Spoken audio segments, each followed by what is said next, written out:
तो ये बात है उस जमाने की। बदल लो भाई बदल लो, 3 साल हो गए, अब तो इंट्रो बदल लो। नहीं। Story time.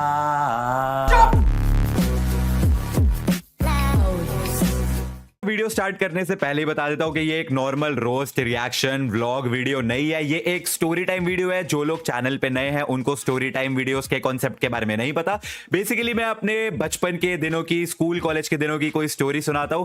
एंड आज हम एक ऐसी स्टोरी सुनने वाले हैं मेरे कॉलेज के सेकेंड ईयर की, जो मैं आज तक बताने से कतराता था, और क्यों वो तुम्हें भी पता चल जाएगा। देखो, इंजीनियरिंग कॉलेज में जब तुम फर्स्ट ईयर से सेकेंड ईयर में आते हो ना, तो यार एकदम ही ऐसा अलग दुनिया खुल जाती है।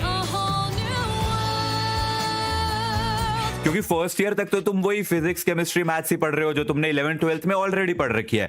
लेकिन अब सेकंड ईयर में तुम्हारी फील्ड के स्पेशलाइज्ड कोर्सेज वगैरह शुरू हो जाते हैं, एंड अब शुरू होती है असली इंजीनियरिंग। तो सेकंड ईयर में ऐसा ही मैंने एक कोर्स लिया, एम्बेडेड लॉजिक डिजाइन नाम का, ELD। एंड बिलीव मी, वो मेरी 4 साल की इंजीनियरिंग का हार्डेस्ट कोर्स था। ये काफी डिफिकल्ट कोर्स है। इंजीनियरिंग छोड़ो, वो मेरी लाइफ का, स्कूल टाइम का, कॉलेज टाइम का, हाँ, इससे ज्यादा तो मैंने पढ़ाई करी नहीं।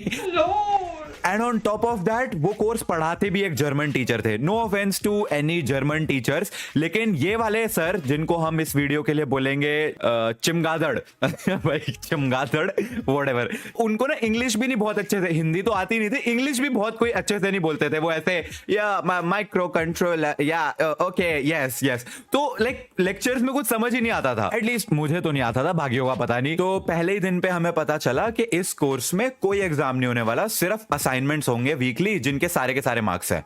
और हम तो बड़े खुश हो गए, भाई सिर्फ असाइनमेंट्स के मार्क्स है।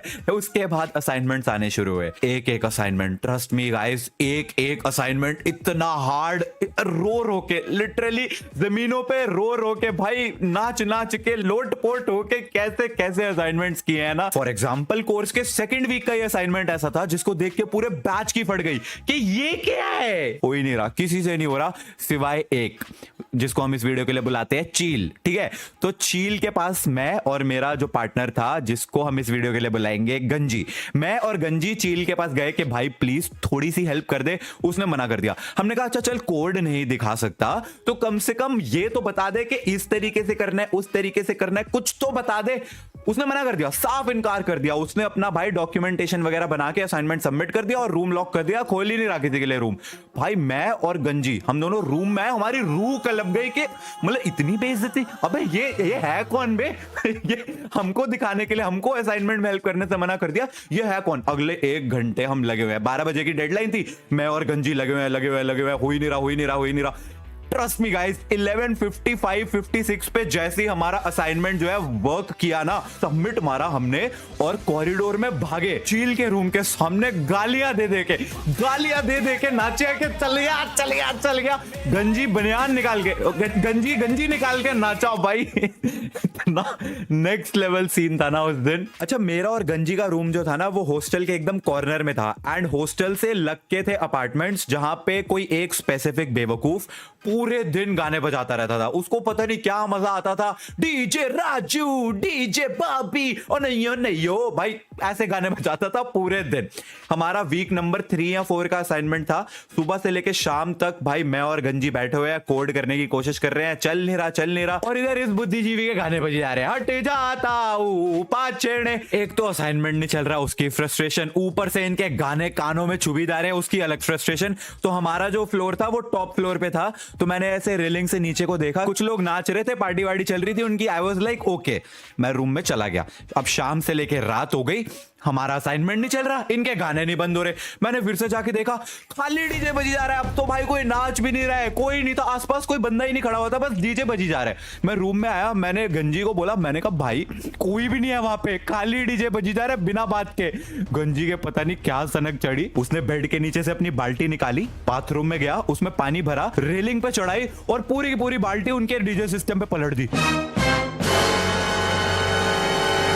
I was like, wait, what? ये क्या किया हमें? तूने पानी फेंक दिया उनके डीजे सिस्टम पे, मेरी आंखों के सामने फूंक दिया तूने। करा भाई, पूरे दिन गाने बजाते रहते हैं, परेशान कर दिया, एक तो असाइनमेंट नहीं होते हैं, ये वो है। उसने कहा हाँ बहुत बढ़िया भाई, बहुत बढ़िया किया। उसके बाद डिनर करने के लिए नीचे गए हम, तो वहां पे देखा 4-5 लोग डीजे सिस्टम को घेर के खड़े हुए हैं। ये क्या हुआ है, ये चल क्यों नहीं रहा है, ये पानी कहाँ से आया है, ये किसने किया है, कौन है बे?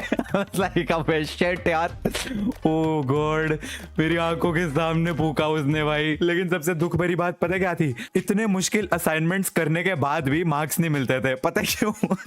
क्योंकि चिमगादड़ सर बिग ब्रेन, वो कहते थे तुमने असाइनमेंट खुद करा है या कहीं से टेपा है या कहीं से क्या करा है, मेरे को कोई फर्क नहीं पड़ता। असाइनमेंट सबमिट करने के नेक्स्ट डे तुम्हारा क्लास में एक टेस्ट होगा, उस टेस्ट में जितने भी मार्क्स आएंगे वो परसेंटेज मल्टीप्लाइड बाय तुम्हारे असाइनमेंट के मार्क्स, तुम्हारा फाइनल स्कोर होगा। तो अगर तुमने असाइनमेंट खुद से करा है तो तुम्हें थ्योरी तो आती होगी ना, तो तुम्हारे टेस्ट में भी अच्छे मार्क्स आएंगे, तो अल्टीमेटली असाइनमेंट में भी अच्छे मार्क्स लगेंगे।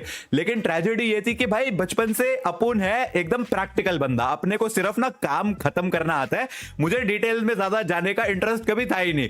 तो मेरी थ्योरी इतनी अच्छी नहीं होती थी, मैं सिर्फ कोड करता था और कैसे न कैसे असाइनमेंट को चलाता था। और वहीं पे मेरा पार्टनर गंजी, वो पूरे दिन बैठा भाई थ्योरी रटता रहता था, अच्छा ये चीज ऐसे करनी है, ये ऐसे करनी है। कोड मैं कर रहा हूं, वो सिर्फ रट रहा है। और अगले दिन टेस्ट में किसके ज्यादा मार्क्स आ रहे हैं, गंजी के। तो असाइनमेंट में किसके ज्यादा मार्क्स लगे, गंजी के। तो दुख किसको हुआ, मुझको। तो मेरे को भाई पहली बार ऐसा हुआ तो थोड़ा सा लगा यार कि सारी मेहनत मेरी, मैंने कोड करा, ये तो सिर्फ रट रहा था रात भर बैठ के कि कैसे चीजें चलनी है, देख रहा है, फिगर आउट कर रहा है, निश्चय ऐसे कर ले, ये कर ले।